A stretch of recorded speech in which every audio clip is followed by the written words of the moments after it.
Napalgang patay ang sinaligang trabahante sa usa ka baligyaanan og LPG tank sa New Lisada, Turil, Davao City kaganyang buntag.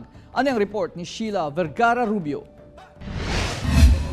Gilayong nakabsan siyang kinabuhi ang 24 anyos nga lalaki human kini gipusil sulod mismo siyang gitrabahuan nga tindahan og mga LPG tank sa New Lisada, Turil, Davao City pasado alas 6 kaganyang buntag. Biktima giila nga si Demetrio Hernan Jr., ulitaw ug residente sa Lower Binugaw, Turil. Ang biktima stay in kuno sa maong tindahan, ilabi na nga sinaligan kini sa iyang amo sa pag-check ug pag-deliver sa matangke.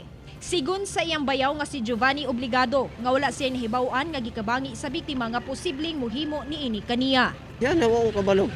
Unsay hinundan, wala man nun tani siya kabikil, wala man siya kaaway. Mayo ganing tao, ay wala tinarong ganin siya trabaho diri o.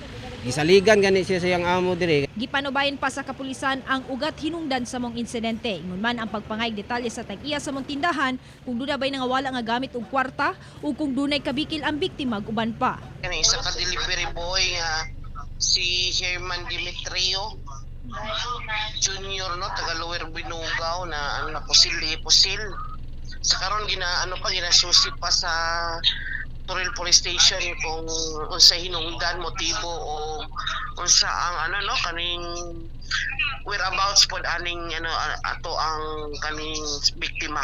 Kauban si Jojo Solarte sa kamera. Ako si Sheila Vergara Rubio para sa One Mindanao.